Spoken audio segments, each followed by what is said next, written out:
السلام عليكم ورحمة الله. الحمد لله رب العالمين، والصلاة والسلام على أشرف المرسلين نبينا محمد وعلى آله وصحبه أجمعين. Inshallah ta'ala, today we'll talk about Salat al-Janazah. And Salat al-Janazah, as we know, is the prayer when someone dies. Those who are alive, they make salah to Allah subhanahu wa ta'ala for the deceased. And as we know that Allah subhanahu wa ta'ala created life and death, as he said subhanahu wa ta'ala, for a purpose. الذي خلق الموت والحياة ليبلوكم أيكم أحسن عملا. That he's the one that created life and death to test you who among you are the best in actions. So the moment of death is the return to Allah subhanahu wa ta'ala, and for the soul to return to Allah subhanahu wa ta'ala, and Allah subhanahu wa ta'ala is the everlasting. And he said subhanahu wa ta'ala, كل من عليها فان ويبقى وجه ربك ذو الجلال والإكرام. Everyone on it, meaning on the face of earth, fan will perish except Allah subhanahu wa ta'ala. And the ulama in the books of fiqh, when they talk about Salatul Janazah, with the rulings of al-Janaiz in general, they mention even some of the ahkam, some of the rulings that is upon a person when he's sick. And that a person when he's sick, he should believe in the qadr of Allah subhanahu wa ta'ala and be patient with the decree of Allah subhanahu wa ta'ala, and to think good about Allah subhanahu wa ta'ala, and never to wish to die, but rather to seek rewards from Allah and to seek expiation of one's sins, and to fulfill the rights of Allah and the rights of the people, and to write one's will, and to give nasiha and wasiyah to his relatives, and knowing that wealth is something that a person will be asked about in the Day of Judgment, and to leave the matter to Allah subhanahu wa ta'ala with matters of inheritance and so on, and to make dua to Allah subhanahu wa ta'ala. One of the times or situations where the dua is accepted by Allah subhanahu wa ta'ala is when a person is sick. And as we said, that it is not permissible for a person to wish to die. And there's a dua of the Prophet alayhi salatu wasalam. He said, لا يتمنين أحد منكم الموت لضر نزل به. None of you shall or should ask or wish for death for harm happened to him. فإن كان لابد متمنيا للموت. And if he has to wish for death, then he should say, اللهم أحيني ما كانت الحياة خيرا لي وتوفني إذا كانت الوفاة خيرا لي. Allah, make me alive as long as you know that life is best for me, and make me die if death is best for me. But the norm is that the person does not wish for death, even if there is harm afflicted him or sickness or so. At all times, a Muslim should prepare himself for the last moment of his life, for death, with repenting to Allah subhanahu wa ta'ala and being obedient to Allah and so on. If someone dies, as the sunnah of the Prophet ﷺ, for the person to his eyes to be closed and to make dua to Allah subhanahu wa ta'ala for him, Allahumma aghfir li fulan, Allah forgive so and so, warfa' darajatahu fil mahdiyin, and so on. So when a person is witnessed a situation like that, is to make dua to Allah subhanahu wa ta'ala, and to be in haste to take care of the deceased rights, whether it's to pay his debt, to take care of his, to fulfill his wasiyah, to get him ready for to be buried, and so on. And it's haram, and it's from the ways of Jahiliyyah that people would wail and beat themselves and slap their faces and these types of things. This is all from the ways of Jahiliyyah. People should seek reward from Allah subhanahu wa ta'ala. And as the Prophet ﷺ said, there is no one that a calamity afflicts him or her, and he says, Inna lillahi wa inna ilayhi raji'un, Allahumma ajurni fi musibati wa akhluf li khayran minha. If he says this, oh Allah, to Allah we belong, and to Allah we shall return. Oh Allah, Allahumma ajurni fi musibati, Allah give me the reward for this calamity of mine, وَاخْلُفْ لِي خَيْرًا مِنْهَا, and replace it or make what's after that best for me, unless Allah subhanahu wa ta'ala will give him the reward for that calamity, and he would give him better than what he had missed. And to be patient and to understand that this is by the power of Allah. So never to oppose the will of Allah subhanahu wa ta'ala with disliking it or so. As we know that once a person dies, it's his right, the right of the Muslim, the deceased, is to make ghusl for him, to wash him. This by itself is a separate topic of how to achieve this and how to do it. And the one that would lead the ghusl, the one that the deceased, for example, he asked to do so. If not, then any trustworthy Muslim. The way to make the ghusl is like when a person is alive is making ghusl. But of course, there's ways to do it because the person is deceased. And this is something that we can discuss, inshallah ta'ala, in another level, inshallah. And the coffin, and to make the salah. So the point here is we're basically talking about Salatul Janazah itself. To witness the Janazah is a great reward. It's the right of the deceased, is to intercede for him, to make dua to Allah subhanahu wa ta'ala for him. And the ruling of Salatul Janazah is fardu kifaya.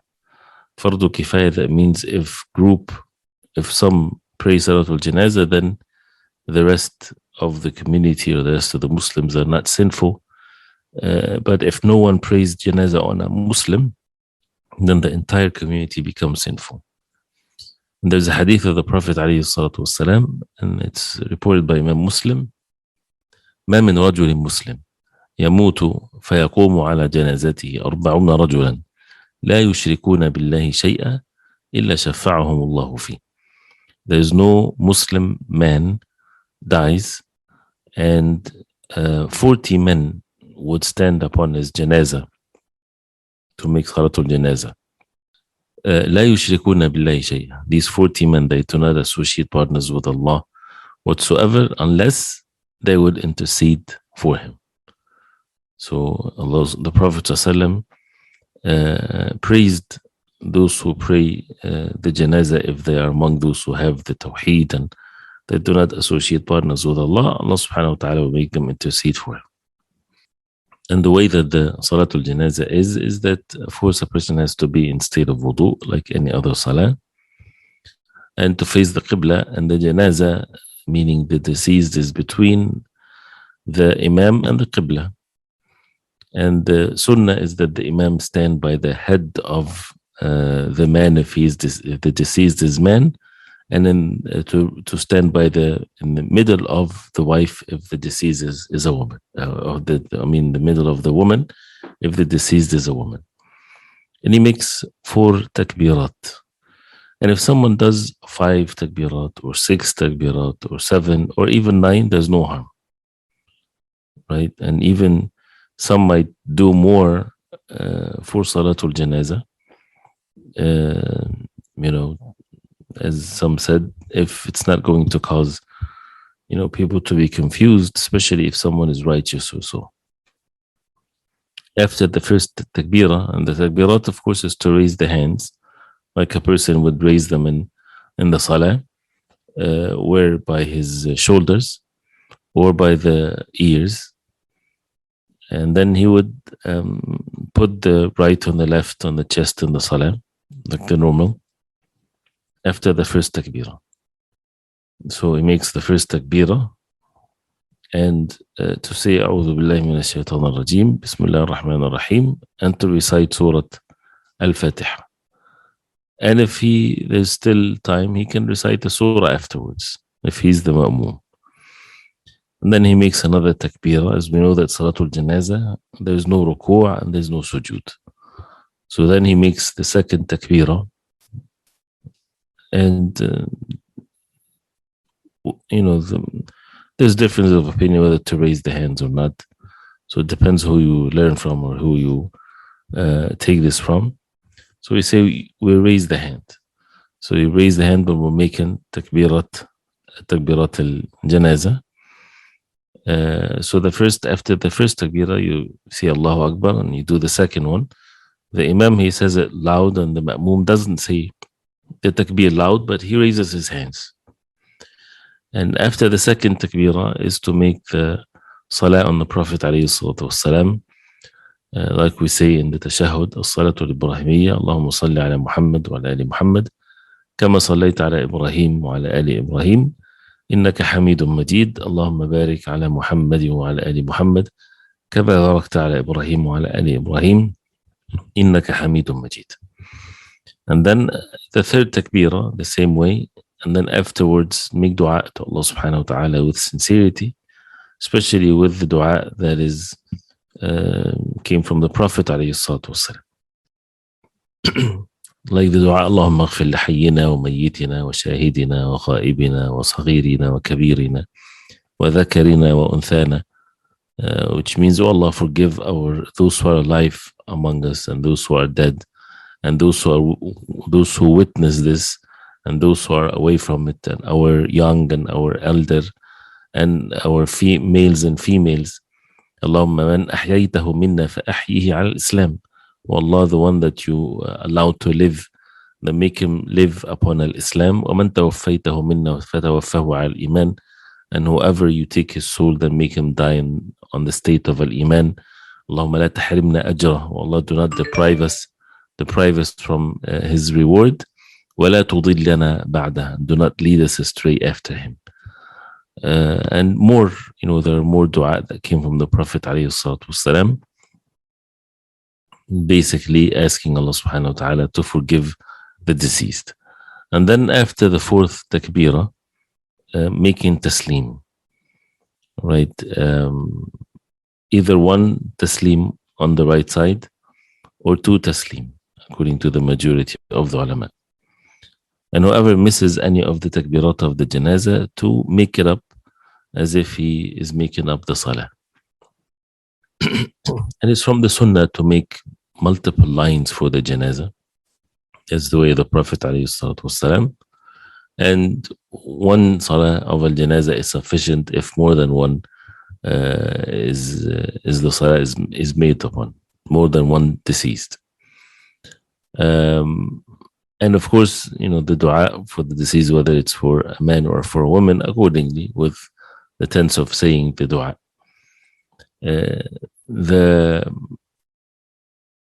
Those who are martyred in the battlefield, it's up to the imam whether to pray janazah on them, and there's no janazah prayer for them.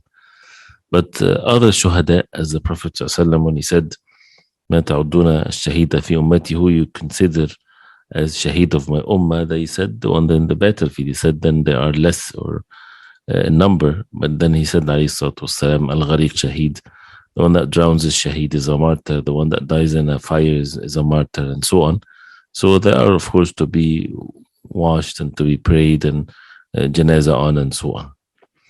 Salatul janazah is to be done for every Muslim, whether he is a righteous Muslim or a sinful Muslim. But then the issue of the one that abandons the salah, he's the one that differences of opinions among the ulama whether to pray janazah on him or not. And this subject, that with Salatul Janazah, the Imam of the masjid can abstain from praying janazah prayer on specific individuals as a statement, basically, to those who are alive.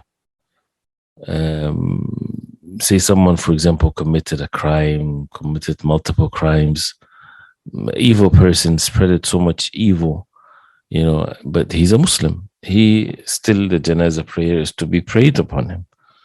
But for example, the imam would abstain from making the janazah so that people would receive the message that that person is someone that, did evil and so on. But it has to be someone that is known of making major corruption and things of that nature. Is it permissible to make Salatul Janazah in the masjid? Yes, it's permissible, even though it's best to pray Janazah somewhere else. As the Prophet ﷺ, They used to do that. But it's permissible for the deceased body to be in the masjid and for people to make Salatul Janazah in the masjid. Can a person make Salatul Janazah in the graveyard if he misses it with the congregation? Yes. And this can be done even after the person dies. Say for example, someone came after the Janazah is done, someone came the next day, they can still pray Janazah up to a month, even as some of the ulama they said. So that's why from the Sunnah is when a person dies, is that they would prepare him for burial, and the Janazah is to be done as soon as possible. And this is something that a person should give or mention as part of his wasiyah if people do not know that. So it's from the Sunnah to be in haste to bury the one that dies, and not to wait for relatives to come and traveling and all of this. The right of the deceased comes first.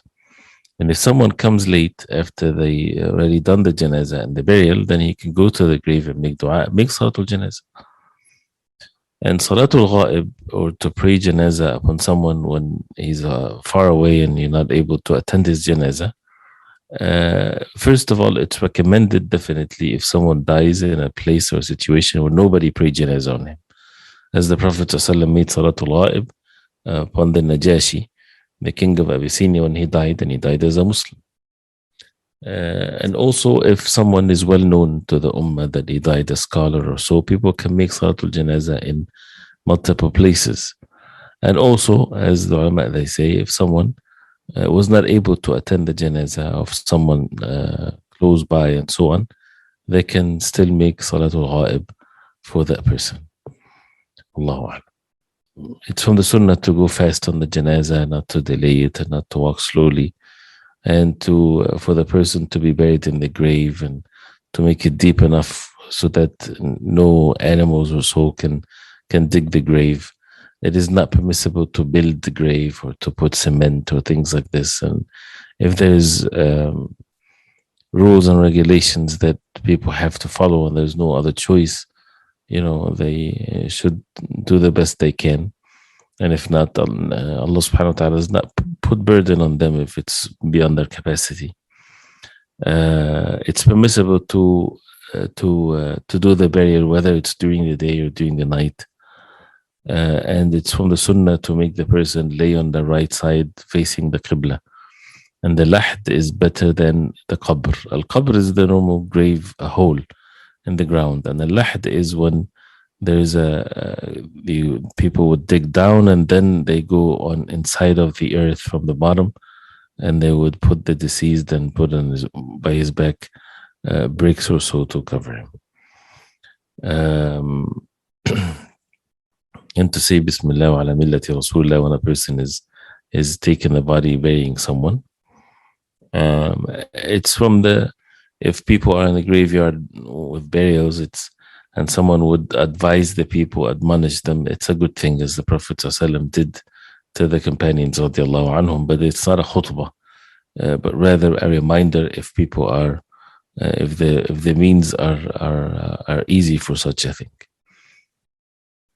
Of course, there are many rulings, and there's the condolences. The condolences is to give condolence to the relatives of the deceased, and to advise them to be patient and to seek rewards from Allah, and to say inna lillahi ma akhadh wa lahu ma a'ta wa kullu shay'in 'indahu bi ajalin musamma faltasbir wal tahtasib. To Allah subhanahu wa ta'ala what he took, and to Allah what he gave, and everything by Allah subhanahu wa ta'ala is with a precise limits. So be patient and seek rewards from Allah subhanahu wa ta'ala, but it's not from the Sunnah to be gathered in one place for people to sit and eat and so on, but rather to make for the deceased family food because they are grieving or so. There are, of course, many rulings of this, and visiting the graves and to say salam to the people in the graveyard of the Muslims, and the visiting or it reaches them, and the salam reaches them. Allah subhanahu wa ta'ala knows best how is that, and Allah subhanahu wa ta'ala forgive the Muslims, those who are alive and those who are dead, and to make it easy for all of us in this life and in the hereafter, and to Make us among those who, when they die, it's the most blessed and the most joyful moment in their life when they return to Allah subhanahu wa ta'ala. Barakallahu feekum. Inshallah, we'll stop here because of the time. For the next class, wa sallallahu wa sallam baraka Muhammad wa sahbihi wa sallam. Wassalamu alaikum wa rahmatullah.